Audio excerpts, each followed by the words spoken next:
By the name of Clayton Thomas-Müller. I'm just making up your name now. I'll give you a new one. He hails from Treaty 6 area, and in Yukon terms, he's a warrior. Straight up, he's a warrior. He's a land and water warrior. He's a climate hero.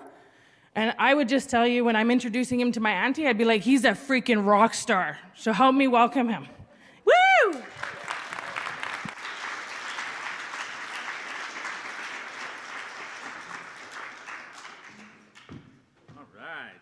Hey, everybody.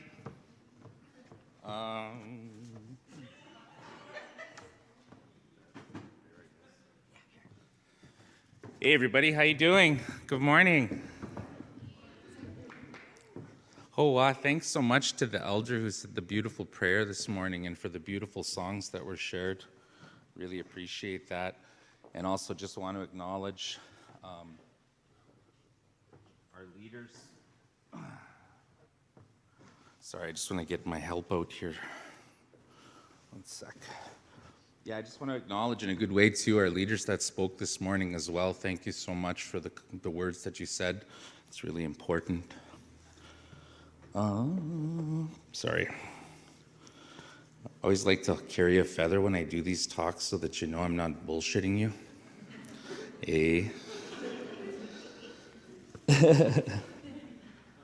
So, yeah.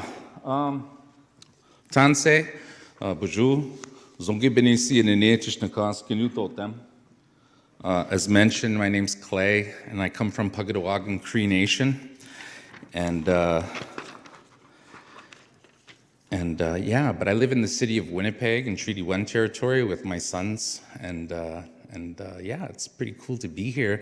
I haven't been to Whitehorse. The last time I came here, I was speaking with American Indian Movement guy. What the heck was his name? But yeah, it was a long time ago. I was much younger and much slimmer. So yeah, the time I've got with you today, I brought some videos so that it's not just me being a talking head up here. I got some videos that I wanted to show you all. I wanted to talk about my book, Life in the City of Dirty Water, and why I wrote this book. I think it ties really powerfully to why we're gathered here today to talk about the things that we're collectively trying to overcome. I'm gonna talk a little bit about I think the 60,000-foot question that this entire country has been wrestling with, especially pretty hardcore the last year, and that is, what is it going to take for us all to move through and heal from the violence of colonization? Okay, I want to ask that question to you all. And I'm going to end it with a little video about my mom and Bannock. And then I'm going to bookend this whole presentation with I brought my drum too. I want to sing a couple songs to start and to end. So is everybody okay with that? Yeah? Okay. All right, well, I want to acknowledge in a good way the ancestors of this territory. I'm really happy to be here, and as a guest, I just want them to know that I walk with respect in a good way, and I'll sing this song.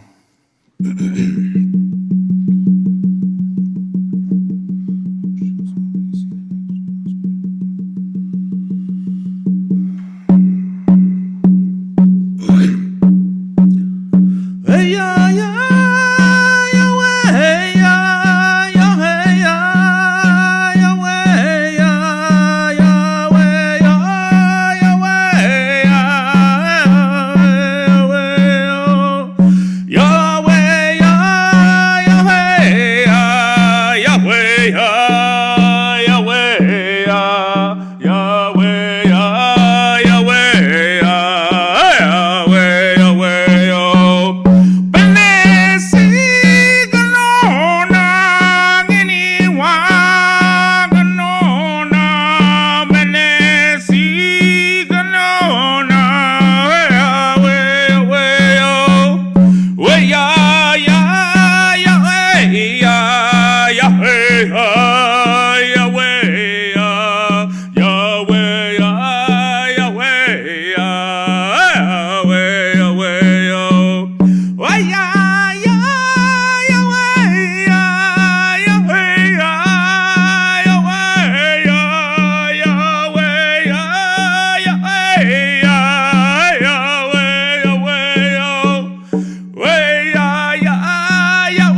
Yahweh, Yahweh, Yahweh, Yahweh, Benesi ganona, gini waganuna, Benesi ganona,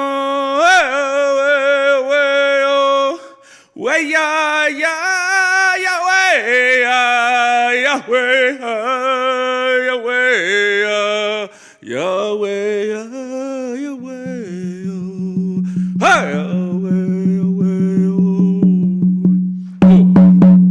Ho, ho, ho, ho. Oh, all right.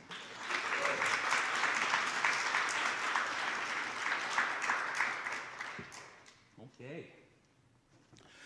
Well, so, yeah, why did I write a book? As my sister here mentioned, I've been involved in the fight for environmental and economic justice, for Indigenous rights, my entire adult life. And yeah, I'm also Native, I'm Cree. And so I'm going through that whole thing too, because that's a whole thing when you're born Native in this country. No matter what, your life is political, right? And so, through it all, I was blessed by the Creator with two beautiful sons. And I don't know, about 8 years ago, I guess, I was living in the capital city with their mother and them. And unfortunately, their mother and I separated. Damn pandemic. But yeah, we're still good friends. We're still really best friends, And who knows, eh? But what I noticed, I guess about 8 years ago, I was having a psychological phenomenon where I'd be hanging out with my sons and trying to do, day-to-day, everyday tasks with them, playtime, homework, meals. And I found myself blanking out. I would just snap out and kind of go into autopilot and kind of, just kind of start staring off into the roof. And it wasn't just happening with my boys, it was happening with, people I cared about, like their mother and, people I work with and that I'm on this life journey with. And so I talked to my therapist about it because it was like a really big issue, eh? And he said, well, Clay, it's really common for people who survived Indian residential school, and even for the children of people who survived Indian residential school, to exhibit patterns of what they call dissociative behavior. And, when you look at your children, you have to understand that your children are mirrors. And they reflect back to you whatever you remember from that point in your life when you were their age, positive or negative. And so, for me, I was like, well, shoot, I don't want to be blanking out like this with my kids. What do I do about it? And he's like, well, I think you should still keep coming to therapy for sure. And, but maybe lose some weight, start doing art, start a practice of journaling. Keep going to ceremonies, go to Sundance, go to Sweat Lodge, smoke your pipe, all those things. But maybe start writing about it. When you have an episode where you blank out, you go into autopilot, you get triggered, write about it. Write what made you think about that moment and write where your brain went and, identify the patterns, eh? Sorry, I'm nervous. And so I did. I started writing, and, over a period of time, I actually did write a book, the first version of my book, my memoir, but it was way too screwed up to publish, It would have re-traumatized like a bunch of people in my life that I'm still on this journey with, right? And so I kind of felt defeated. I was like, oh man, I write all this stuff down and I can't even share it because it's too messed up, eh? And I don't have these people's consent. And so I had to go back to the drawing board. And, I started thinking about, our Cree culture, our Cree language. And, specifically about the art of oration, the art of speaking, of storytelling, communicating, and in our Cree ways, we're matrilineal in our society. Your clan comes from your mom, and it's the grandmas, that used to pick the chiefs, and tell them what to say. And so I started thinking about that, and in my day job, which I just quit, that's another story, to do this full time actually.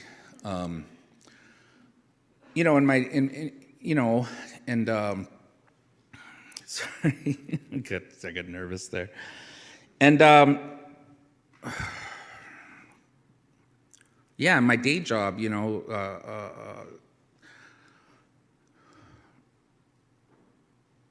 I was talking to my friend Spencer Mann. He's actually the co-director of the film I'm about to show you the trailer for, and he's one of my bestest friends.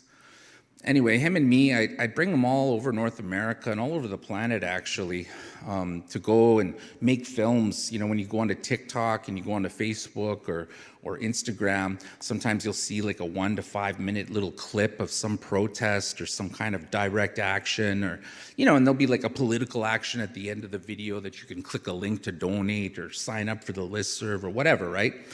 And so him and me, we make a lot of these films since back in the Idle No More days to now. And so I was like, yo, you're always with me anyway. And, I've been thinking about writing a book, and I did write something, but, I can't publish it. It's too messed up. And I don't know, I'm really frustrated. And, us Cree people, we never even had a written language back before colonialism anyway. This whole writing thing feels really restrictive and oppressive, and I'm feeling colonized by something that's supposed to heal me. And so what do you think if I raise some extra money, and when we're not filming the action or community engagements, do you think maybe you could sneak off with me and I could just talk to you on camera? I could just tell you stories about what it's like to be Indigenous and to grow up in one of Canada's inner cities, in my case, Winnipeg. And he's like, heck yeah, man, that sounds really exciting. And I'm like, okay, well, let's do it. And I even raised enough money to fly him into Winnipeg a couple of times, so I could do storytelling on camera in my hometown. And so we went through a process over months and months, over a year. And then at the end, what came out of it was hundreds of hours of me just talking. And my friend Spencer and his partner Anna are really like creative, like media wizards. And so they took the audio from this video that Spencer and I had, recorded, and they just turned on their Google Doc, and then they put the audio beside the laptop, and it spit out my book. It just they just played it, and Google Doc used the voice to text feature, and yeah, and it was like really empowering to me, because it was like I didn't have to sit there and go and write this book. I could just do it in the ways, I guess, of my people, and do storytelling, like actual storytelling. And then, once the manuscript was spit out, that's what we edited, and that's what turned into this. And this, turned into a much larger three-dimensional transmedia storytelling universe, which you can visit at lifeinthecityofdirtywater.com. We ended up making a short documentary from all the video footage that we had created, which premiered at Hot Docs International Film Festival in Toronto, and it won Best National Short Film at the Montreal Film Festival Under the Stars. So it's been a really wild, couple of years with this project. And, now I'm on this kind of national speaker tour, traveling around talking to folks about different topics, but mainly it's all tied to this journey, right? This adventure, to try and answer the question, what is it going to take for us to move through and heal from the violence of colonialism? I'm going to play you the trailer for the film real quick, and I want to talk a little bit about the work that I do in the climate justice movement, and then I want to show you the trailer for the book. And if you don't mind, I did want to read a little bit from my book for all of you. Yeah? Okay. Let's go ahead and play the first trailer.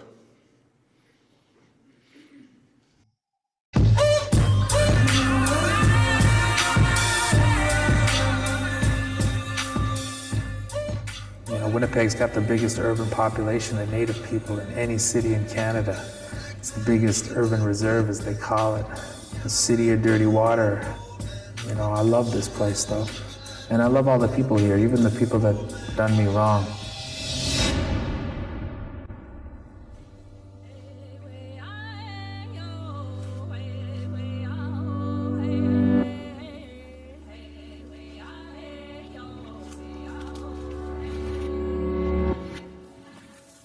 You know, I've been going in and out of therapy since I was in kindergarten. She grabs me by my braids and she bashes my head against the wall. Go outside and wash the blood off my brother's car. I walked into the bedroom when he's beating her on the bed and I went, "Hey, Daddy, look what I made.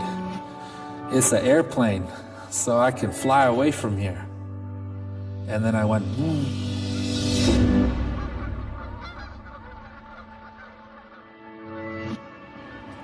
This year's keynote speaker is a courageous, passionate, social justice activist, Clayton Thomas-Müller. No matter where you go across this country, Indigenous peoples are on the front line of resisting the most destructive industries. So all of the pipelines, all of the oil and gas operations are directly adjacent to Indigenous communities.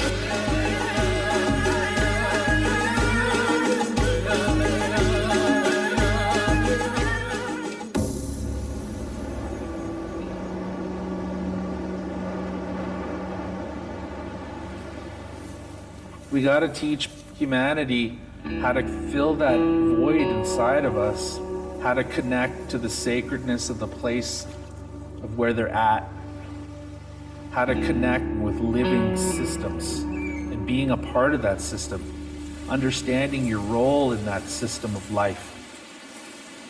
Sometimes it hurts to be indigenous, born in this nation. Not enough to talk about decolonization. In the battles with myself, I'm continually facing. Feel the stress of the world on my shoulders, I'm fading. Yeah. Yeah, so I want to encourage you, you can watch it for free. You can stream it for free. It lives on the CBC Gem platform. So yeah, check out the film when you get a chance. I'm really proud of it, you know. And I'm really proud of my friend Spencer Mann, who's the co-director. He's really talented when it comes to his editing and all of that, and just his vision. As you can see from the trailer of the film, you know, I've spent my adult life, you know, engaged with the settler colonial state of Canada, the United States, you know, and with the private sector, you know, mainly multinational oil and gas companies that, you know, that have been manipulating the settler colonial state for a long time.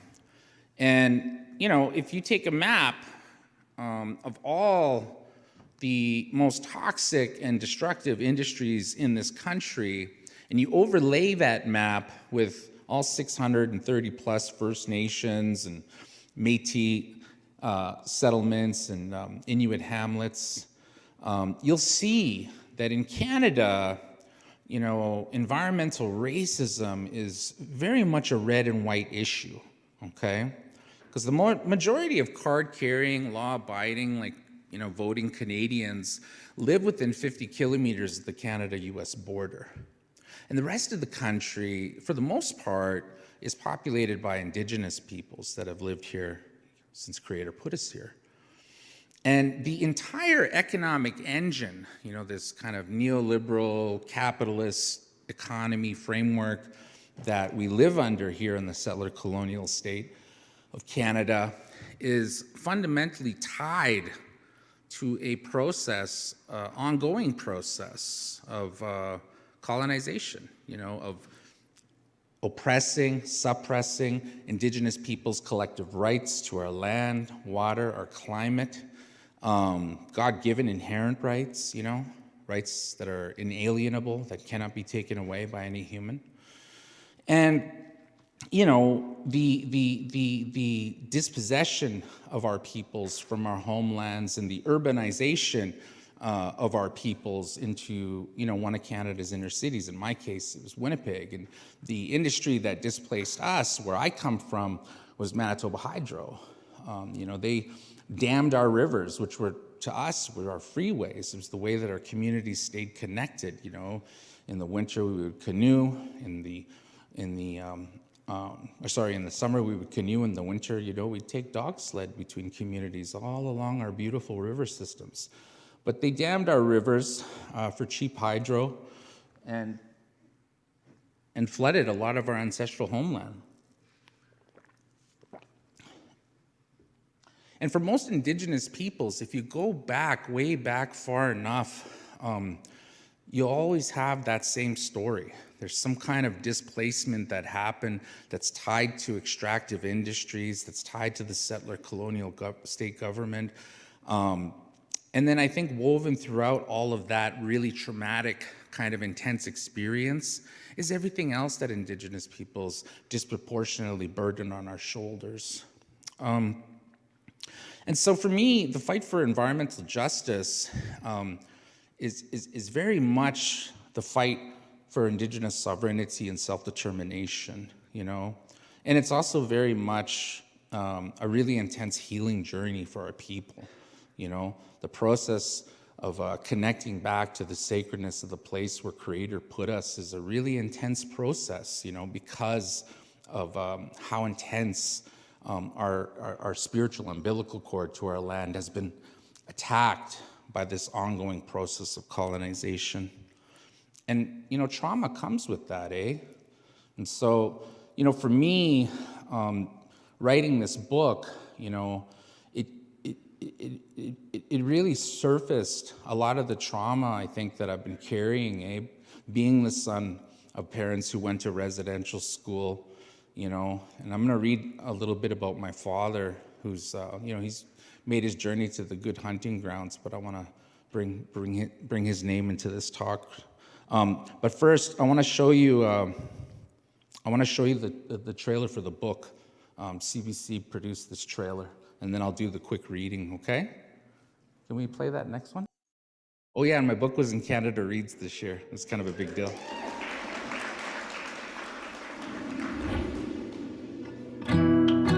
Tansei. My name is Clayton Thomas-Müller. I'm a member of Puckatawagan Cree Nation. I ended up in Winnipeg because my family was dispossessed from our land. In my language, Winnipeg means murky water, a toxic swirl of gangs, drugs, anger. My healing journey began when I reconnected with nature, with ceremony. I realized everything is connected. The urban gangsters to the elders on trap lines, the bleakness of despair to hope. Driven by love and forgiveness, I fight to protect Mother Earth. A warrior in the city of dirty water.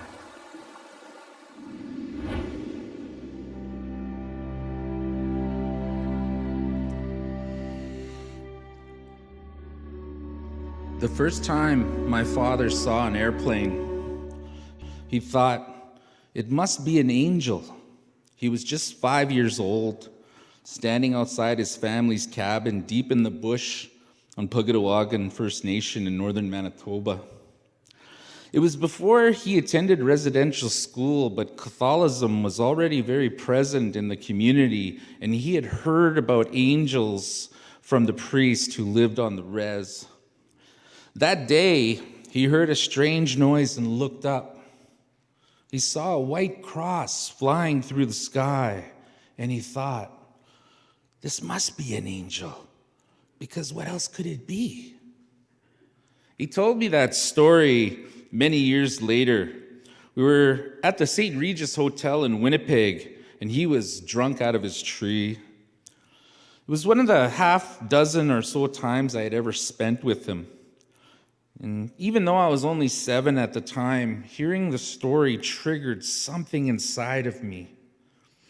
I now know that the unsettled feeling I had was the sudden understanding that I am only one generation away from living in the bush and being of the land. In only one lifetime, everything had changed. My father, Peter Sinclair Sr., was a Cree bushman and a miner. He worked for the railroad. He was also an advisor to political leaders and a writer and a bureaucrat. He was from Pugatawagan First Nation, the easternmost First Nation in our territory, Treaty 6, which spans Saskatchewan into Alberta.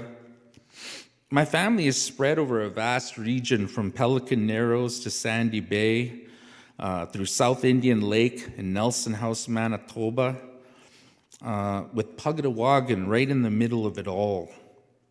These are the territories of the Swampy Cree people, or the Rocky Cree as we call ourselves.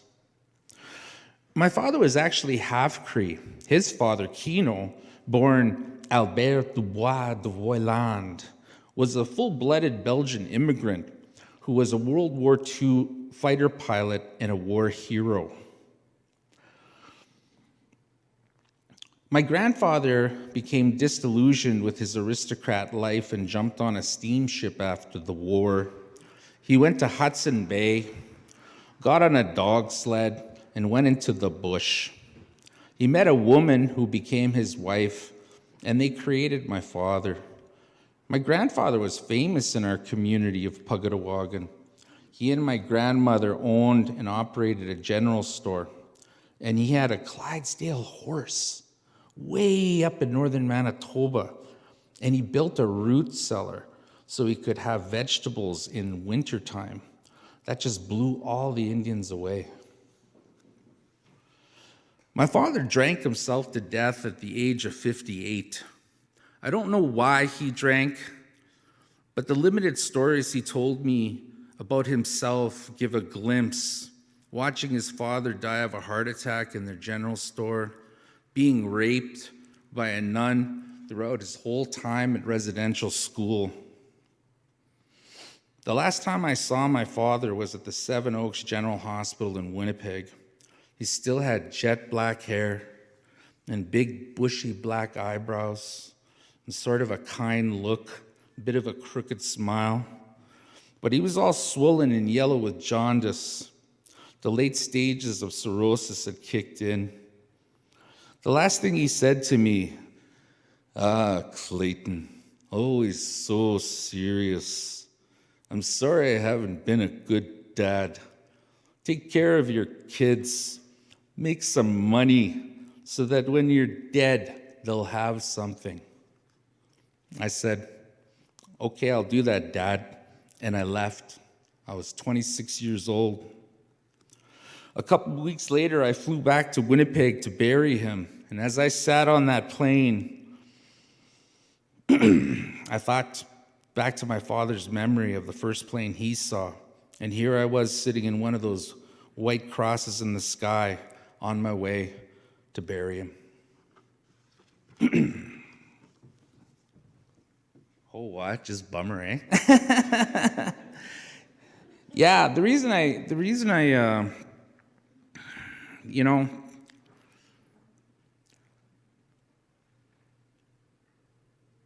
I've been afforded a really good blessing, this last couple months. As I mentioned, my whole adult life, I've been going to protests, organizing protests, getting arrested at protests. It's been really stressful, and my family, my direct family, my son's mother, my boys, we all paid a really high price for that work, And, as I was growing up, I swore to myself, that I would never grow up to be like my uncles in the American Indian movement, because we don't have to leave our families behind for the movement now, There's enough of us, and especially young people now, that are getting up and leading, young people and women especially, And just this last couple of months, I'm actually doing more public speaking, and I can actually provide for my family through, this book tour that I've been doing. So I quit my job, For the first time in my life, I'm like, not out there doing crazy high-stress work. And I mean, this is its own particular type of stress, though, you know, traveling around the country and asking people what it's going to take for us to move through and heal from the violence of colonization is pretty intense. But I think it's a very necessary conversation that needs to happen right now, because we all have so much stress on our shoulders, you know. And I remember when my dad passed away, you know, it was crazy. That story that I just shared with you, the reason I wanted to read that is because when I found out that my dad was dying, I was actually in Washington, D.C. We had taken over a park outside the Native American Smithsonian Institute. This elder, she's actually Gwechen, Sarah James. She called me and she's like, "Yo, I'm going to DC, young man, and I need you to come and I need you to sing for me." And I was like, "Okay." Little did I know that it was going to be 3 weeks of sitting in a park singing. But the reason she had invited me is because there's, you know, the last intact migrating mega herd in Turtle Island is from here, you know. It's the Gwechen people's caribou, the porcupine caribou herd. And where Sarah James, the elder, come from is Arctic Village on the Alaska side of the migration route of the porcupine caribou herd. And there are, I think 12 Gwechen communities, all strategically placed along the migration path of this mega herd. And you know, every generation that goes by, the U.S. government is always trying to open up this very special place in Alaska called the Arctic National Wildlife Refuge. They're always trying to drill for oil there, eh? But that is the place where the caribou go to have their babies, okay? The Gwechen people, I guess, in their language, they call it the sacred place where life begins. And they know better not to hunt the caribou there. They don't bother them when they're in their calving grounds and they're having their babies. The Gwechen people leave them alone, and they know that it's a sacred time, right? And they sure as hell don't want freaking oil infrastructure being built in this sacred place where life begins. And, you know, when we talk about, you know, substance dependency, you know, and we talk about addictions, a lot of people, they think that, you know, I guess the opposite of addiction is sobriety, you know, staying absent from it, but that's just not the case. What it is, the opposite to it is connection, you know, community, you know. And for Indigenous peoples, it's connection to, you know, the sacredness of the place where Creator put us. And I bring up the porcupine caribou herd in my experience with Elder Sarah James protesting in DC because, you know, I was just singing my little heart out for her in this park while people walk by, and, you know, we'd get them to sign things and whatever. But then I got the call, you know, to come back to Winnipeg, and I had to leave her. I was like, "Oh, I got to go see my dad." And she's like, "Okay, well, you come back when you're done." And I'm like, "Okay, I'll be back in a couple days." And I went, saw my dad for the last time, had that conversation I just shared with you, and then I went right back to DC to go with this, you know, sit with this Gwechen elder to sing in the park at this direct action. And that's what my life has been, eh? It's been a big, you know, going out and helping other grassroots community leaders to have voice, you know, and to fight the good fight, you know, get involved in the fight for environmental justice. So I wanted to say, like, for the non-Indigenous folks that are here, you know, I'm really glad that you're here.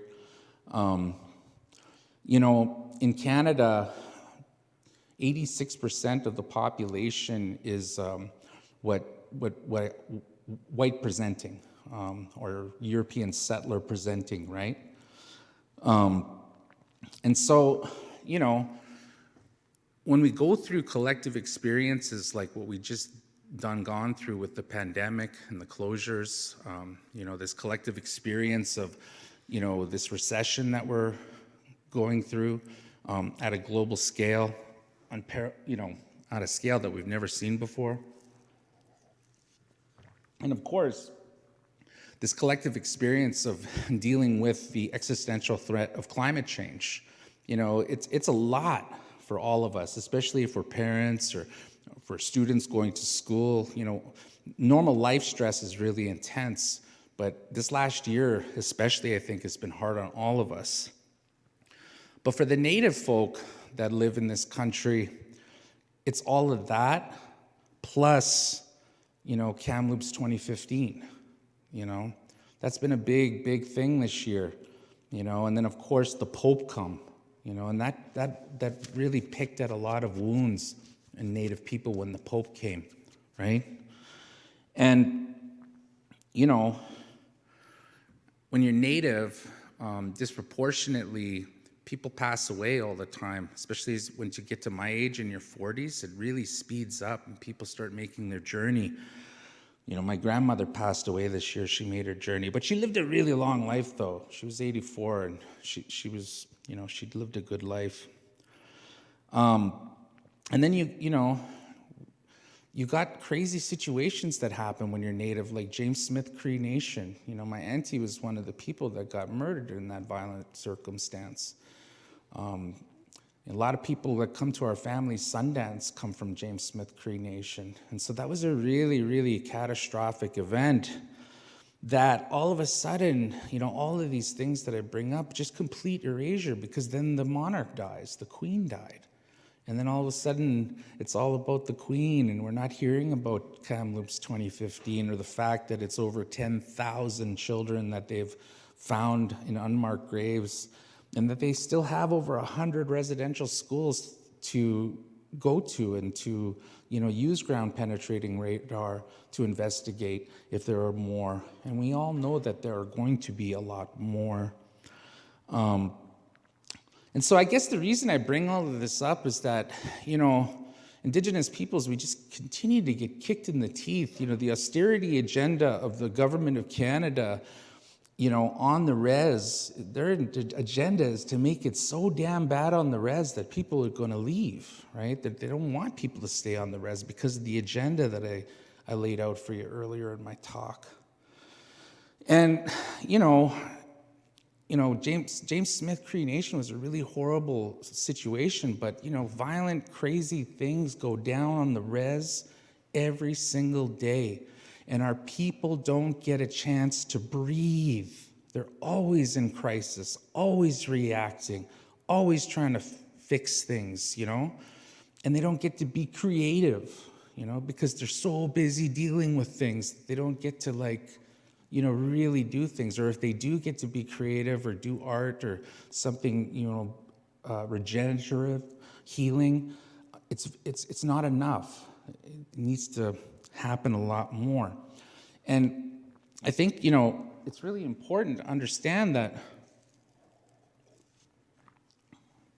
until colonization becomes a white person's problem, until systemic racism, you know, and all of these things becomes a white person's problem, these problems will continue to persist, irregardless of how we deal with things like pandemic, recession, or the existential threat of climate change. We really need to center, you know, this process in our own communities and take care of our own people. And non-Native folks in the audience, you know, you've got a lot of work to do making this issue of colonialism, you know, a big issue in the broader community. And you can't rely on Native people to do that work in the white community, because Native people, we got our work cut out for us in our community in dealing with internalized racism, internalized colonization, you know, and helping our people try to undo some of that stuff, deprogram, decolonize, to heal our hearts, protect our hearts. And, you know, and I think that, and the same goes with, you know, new Canadians, you know, migrants, immigrants, documented or undocumented, whatever. You have your own work to do in your community as well. And I think that we all have to really politicize ourselves on these issues, you know, and also cut ourselves some slack, you know, so that when we come together at gatherings like this, you know, it'll always get stronger and stronger if we have that intention of thinking about that question. How are we going to collectively move through and heal from the violence of colonization. And I think that, for me, this journey that I'm on right now, which I'm excited about it, But, the question for me is specifically to my Native brothers out there, what's it going to take for us Native men to heal, to move through and heal from the violence of colonization? And I'm not talking about like that whack men's rights stuff. I just mean like Native men continue to be at the highest of every negative statistic in this country: incarceration, substance dependency, suicide, high school dropout rates, you name it.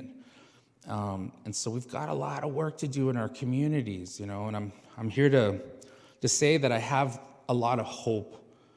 I have a lot of hope because of the leadership that I see in our communities, especially the leadership of Indigenous women who are always leading on the front line, doing the disproportionate work, the emotional labor. That's not to say that men don't come and show up, but, it's always moms, grandmas, daughters, nieces that are doing that heavy lifting. And, the other thing that I get hope from is young people. Young people are really doing some pretty powerful things. And I don't even want to speak for them. Let's show this next video. So the UN Climate Summit is just coming to an end in Egypt. This was the last climate summit I attended in Madrid, Spain, before the pandemic. And this is the kind of videos I produce.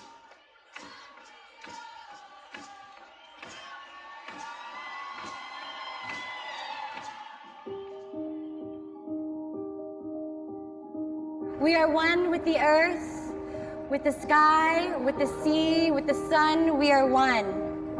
For Indigenous people, Inuit, the notion that we are one is a simple truth that has guided our life in ways that has sustained us since the beginning of time. We value the sacred knowledge of the earth that has been passed down to us through the generations, knowledge that can bring us the healing the world so desperately needs in this time. As we face the most critical challenge of our time, climate change, we urge all peoples to shift their relationships with the earth and with each other. As Indigenous youth, we are in the front lines of climate change, and we are also in the front lines of fighting it. Indigenous rights are imperative to climate justice because climate change is the result of colonialism.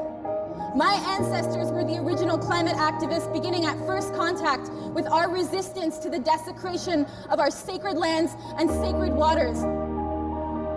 For hundreds of years since colonization, we have been saying that this way, this colonial way of relating to our lands from a point of extraction, from a point of taking without reciprocity, without giving back, is flawed, and it will drive us to destruction. And now we are on the precipice of global collapse. We as Indigenous youth are calling on global leaders to do better. We've sacrificed everything for our lands. We've fought, we have died, we have had our children taken away from our homes because of these lands. And we are calling you to fulfill your responsibilities. Because it's not just about protecting our livelihoods, it's about the livelihoods of your children and your future generations, and our ability to live on this sacred land. Y actualmente hay 33,000 personas que están en riesgo de perderlo todo por el levantamiento del nivel del mar.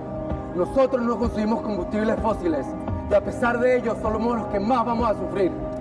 Somos los que más sufrimos por el cambio climático.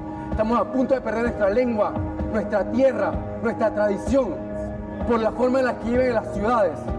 Así que tenemos que dejar estas palabras vacías, estas palabras de los gobernantes que no están haciendo nada, porque necesitamos acción ya. Necesitamos acción ya por las mujeres, por los niños, por la comunidad LGBT, por todos, por los pueblos indígenas.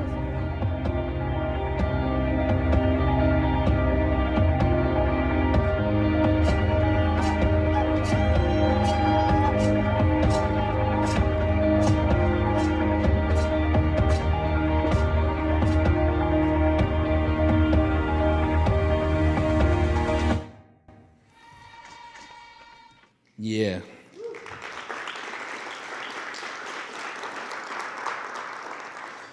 Yeah, it's pretty wild, to see a lot of these young people out there, and even during the pandemic, I was really moved when that young Swedish kid from Greta Thunberg, when she came to the country.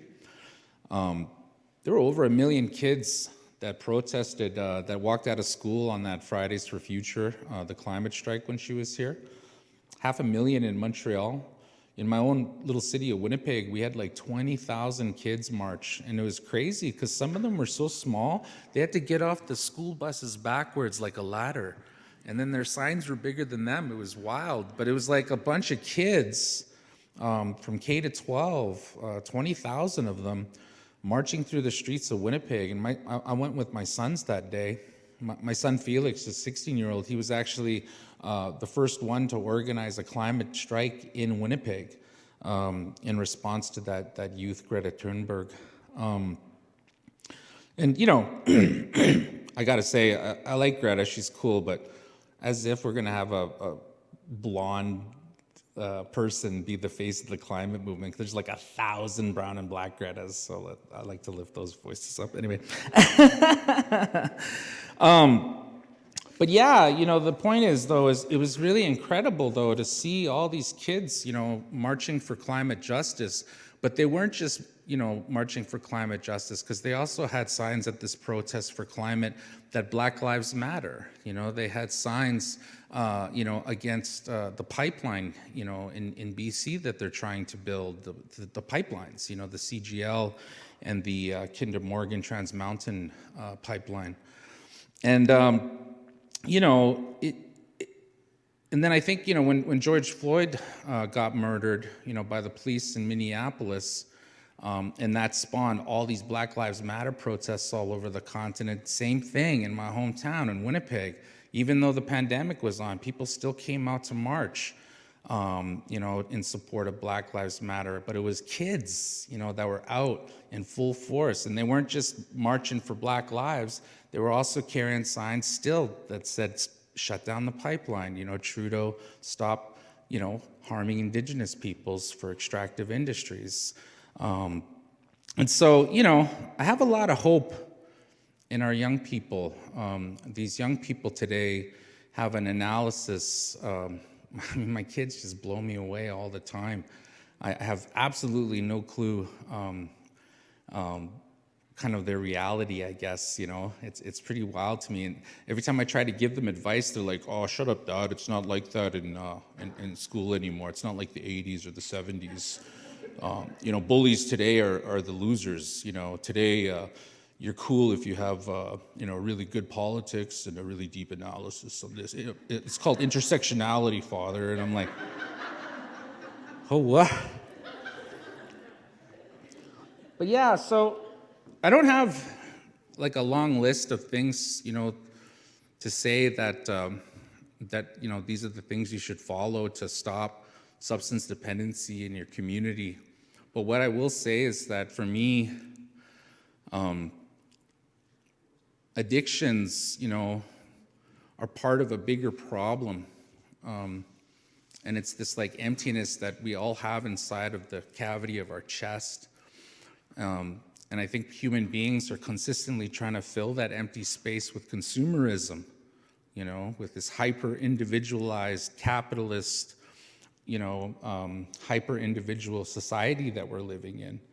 And it's so ass backwards to the worldview and cosmology of Indigenous, perspective, because for us, it's all about collective responsibility, collective original instructions, collective responsibility, and being on this journey with our families and with the community and with a connection, especially to the sacredness of Mother Earth, And so, as you go on your journey, I think that, land-based education is something that is really, really critical and important, that we get our young people out to go hunting, that we, get them to get their hands bloody, taking apart an animal, processing the meat, feeding the community, the things that come with our cultural practices, our land-based practices, is great strength and great stability and connection and confidence.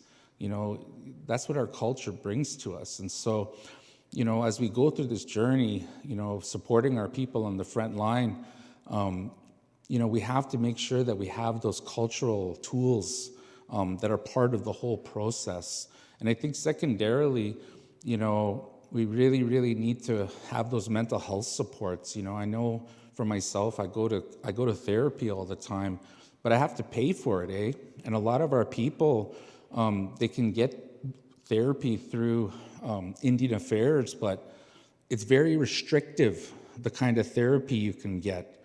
And, and it's just really restrictive. And so we really need to, for the leaders from the Yukon government that are here, we need more mental health services for our people when they're in crisis, and but also when they're doing good, they still need that therapy, eh? Because one thing I've figured out is that healing is a lifelong journey, and it doesn't just stop. You just got to keep on going. And I'm going to leave you with this video. And then I would like to sing one song just to close up my time with you today. But I want to play you this video because it's from Life in the City of Dirty Water, the project. And I think it's just a good note to end on. The Bannock video?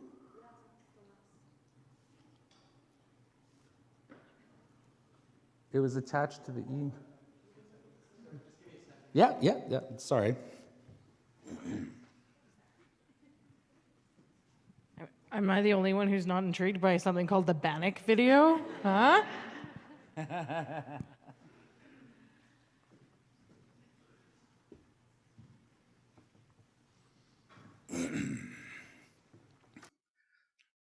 Whether you're from the res or from the inner city, every kid loves their grandmother's bannock. I love my grandmother's bannock, my sons, they love their grandma's bannock. My mom did a good job raising me. She fed me well. There were always food. She always worked, and even when she was going to school, she was working, and she would always make sure that I had food to eat. And there were times, when I'd be visiting, the rest of my family and, where food was scarce, and then somehow someone would scratch together, money to get flour and lard, and, grandma or my mom or one of my aunties would bust out a bannock and some jam. Hadn't eaten all day, running around in Central Park or somewhere in the North End or wherever, and then having fresh baked bannock with all my cousins. Man, 2-3 baked bannocks would disappear in 5 minutes.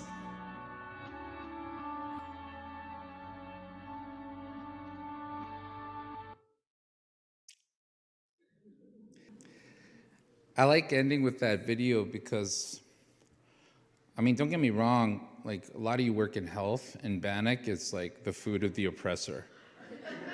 It's like straight up like it's a remedy, or it's like diabetes.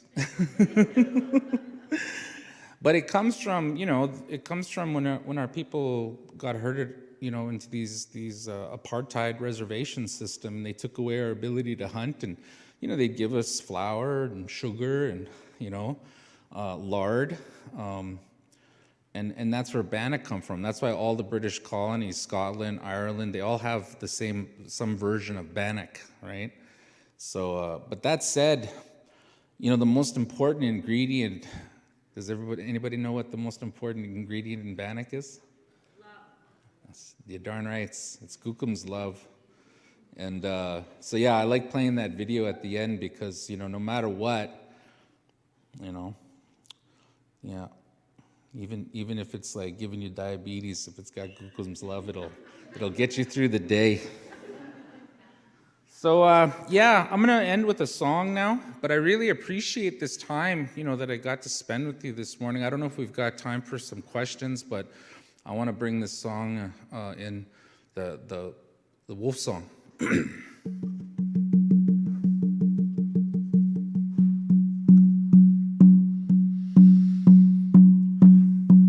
Oh, yeah, yeah, yeah.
That was freaking amazing. I told you, right? I told you he was a rock star. That was so good. We have time for a couple questions or comments.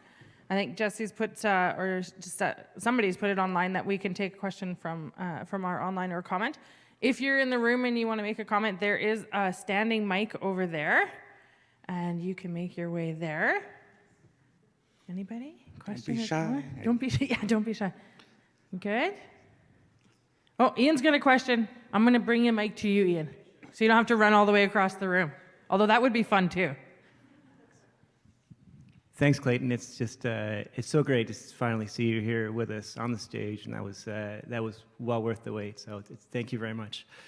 I wanted to ask you a bit about if you could speak more about how we need to make reconciliation, decolonization more of a white person's problem. And I'm thinking about in your book when you had that experience of joining 350.org and that kind of internal struggle you felt about joining a non-Indigenous organization and sort of some of the grief you got for that, but also about it going the other way when non-Indigenous folks want to meaningfully contribute, but sometimes aren't sure of the best way or the most respectful way to be an ally. Yeah. Well, you know, one of the most toxic and lamest things that Native people have to deal with in this country is white liberal guilt. And especially like white women's tears. Like, it's like a thing. Like in the Native community, you know, because we always have to deal with this white liberal guilt. And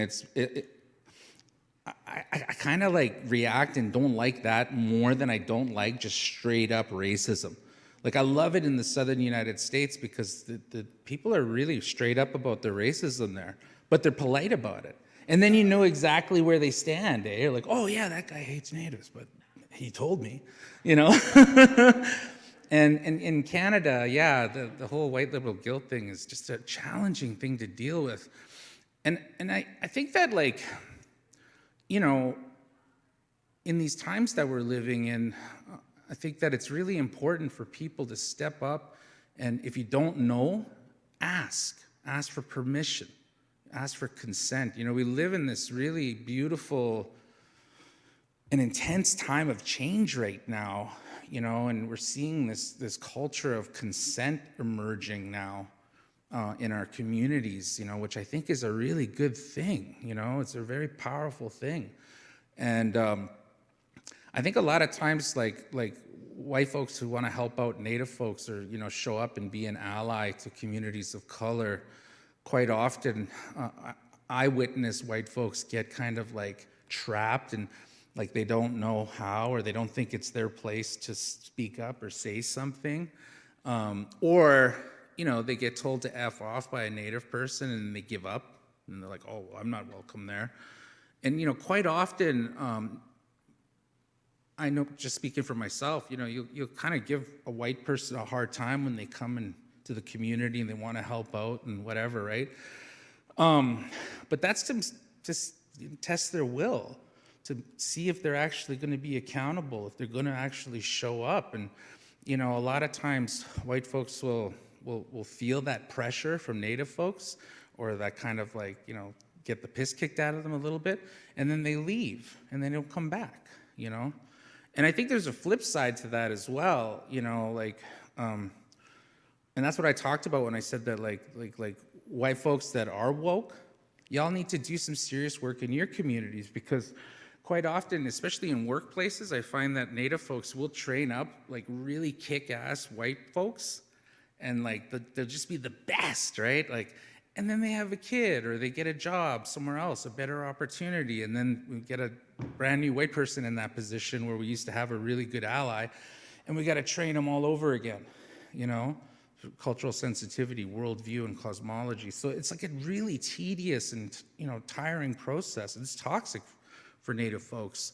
So, you know, that process of helping people understand that, you know, the complexities of what it means to be an ally And also to understand that sometimes you got to have a bit of a thicker skin, you know, if you're going to show up in our communities.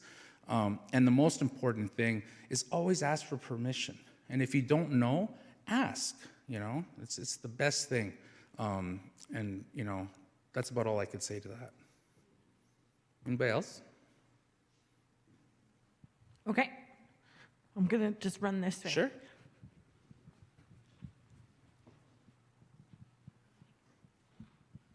Oh, and if you're old and white, go get arrested. Go protest. It doesn't matter. Like, seriously, you can break the law. Like, just go for it, you know? Unjust laws are meant to be broken. Go ahead.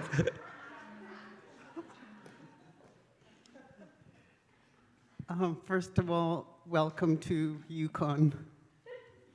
And thank you for speaking. And I want to say thank you to, first of all, my name is Louise. I'm a Vanta Quechin and also adopted by Inland Tlingit people. And I just would really also like to thank the government and its workers. Like, wow, we're here. I am a residential school survivor.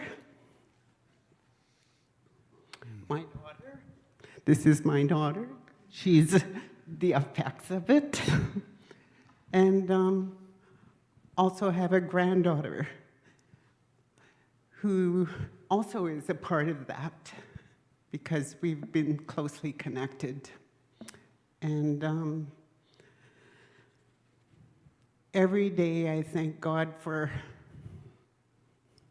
non-First Nations people, just like you're saying. We have to accept them. My grandfather was Danish. Mm. Without that inheritance, I wouldn't be me. Mm-hmm. And what a great learning opportunity. I am so glad that my daughter told me about this event, so I crashed the party. I'm glad. And I did read your book quite a while ago, and started telling my daughter about it, and she didn't appear too interested. And then, she's like, "Oh my God, Mom, he's coming to Whitehorse." And it's like, "Who?" She said, the author that you're reading his book. And she said, "Give me that book so I can read it." And then my sister saw the book and she read it. Mm-hmm. And so my question is, can you sign my book? Thank you. Absolutely, yeah. Oh, goodness, jeez, that was awesome. I'm really glad that you decided to crash the party, yeah. And yeah, I just wanted to acknowledge in a good way, you know, there are definitely Native people who are like, white people go back to Europe. But I'm not. I mean, I got, you know, my kid's mom is Mennonite, you know, and you know, I think that's why I'm on this journey right now to you know, to keep bringing up that question. What is it going to take for us all to collectively move through and heal from the violence of colonization? Because white folks are screwed up by colonization too. You know, everybody is. They deal with it in different ways. You know, and I always love that. What was that? Talib Kweli. He said, "Some people say I use too many catchphrases, but I use so many catchphrases to catch my people because they in all different stages and all different phases." And, you know, so I'm hoping that like the more of these conversations that I get to have with community that, you know, people come up with those ideas of how we can come together in a strong and good way, but also do the hard work of decolonizing and healing and taking responsibility for the past, you know, and yeah, so thank you for bringing that up. Goodness, jeez. I said 2 questions, but I see the birthday girl's raised her hand, so I'm going to make an exception. She played that card well. One last question, comment, then we'll break. Okay, my question, I'm a youth. Just turned 18 today. Yeah! But my question was, like, I work for the Western Arctic Youth Collective, and I've worked for other youth organizations as well and different things, just trying to uplift my people and my community as well and our collective people and everything, and I really try to be honest, but even when I saw you talking, you say things that I'm too scared to say. So I guess my question is, how did you get to the point where you're okay to be like, this is it? Like, you said things that I would maybe only say when I'm with other Indigenous people because I'm too scared of backlash, I guess, from, you know, white or other people and scared of racism or things that could come my way. But seeing you speak, you did it in a way that I feel like the room interpreted really well. So I guess when it comes to your speaking, as people in the room who also speak about things or who like try to make difference in their community, how do you bring in that next level that you're bringing when it comes to like, this is like the white fragility tears and all of that? Thank you. Well, I mean, at the end of the day, I think, you know, it's experience. You know, I'm not a young person anymore, and I've been speaking in public for a long time. But when I was young, I don't know if they have that here in Whitehorse, but in Winnipeg, they had a thing called Toastmasters. And I went to Toastmasters when I was a teenager. They have Anishinaabe Toastmasters, Ojibwe Toastmasters in Winnipeg. So it was like a bunch of old Indians all sitting at a table, and then they got this box of topics, and then you pick a card, and then you have to give a 3-minute off the top of your head speech on a random topic. And then all those old Indians that were at the table, they would give me feedback. And they do things like count how many times you say ums and ahs and, you know, pauses and all of that. They give you critical feedback on all of that. And so I did that for a couple of years, and that really helped me, you know, in my public presentation stuff. But I also did a lot of radio, like a ton of radio. I used to live in California, and my office was across the street from Pacifica radio station, which is like kind of the lefty activist radio station. And often they would get people that would just not show up for their shows, and so they'd call me and be like, "Hey, Clay, you can come over here and talk about the Iraq War?" And I'd be like, "Sure." And so I guess what I'm trying to say is I always find different opportunities, And then the main thing, just for yourself, like for practice, I had to really, especially stuff about my father, I had to really practice at home in the mirror, talking about my dad's death, you know, and also abuse, you know, like to be able to talk about sexual abuse and physical abuse and all the violence that I grew up with in my own life. I used to not be able to talk about that stuff because it would make me cry, you know.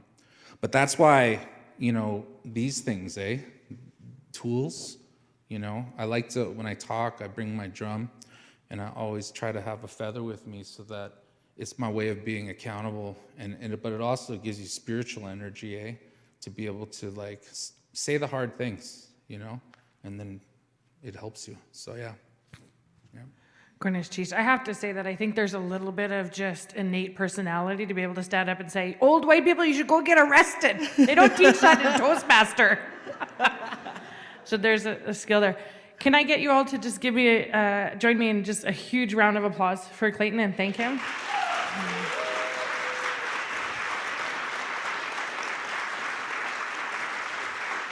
Thanks, everybody. And I'm going to be speaking tomorrow evening for the Indigenous Book Club here at the library. It's tomorrow evening, I believe it's 6 o'clock. So yeah, you're all welcome to come down to that. And if it's too cold, there's a Zoom link I think that the library is putting out so you can watch from online as well. That'll be a little bit more of an intense talk, because yeah, this is that's like the adult talk. So this is like the youth conference talk. I don't know. Anyway, I'll probably swear a lot more. That's all I'm warning you about. Okay? Thank you. Hey, gusto mo, kinanaas ko now. Goodness, jeez.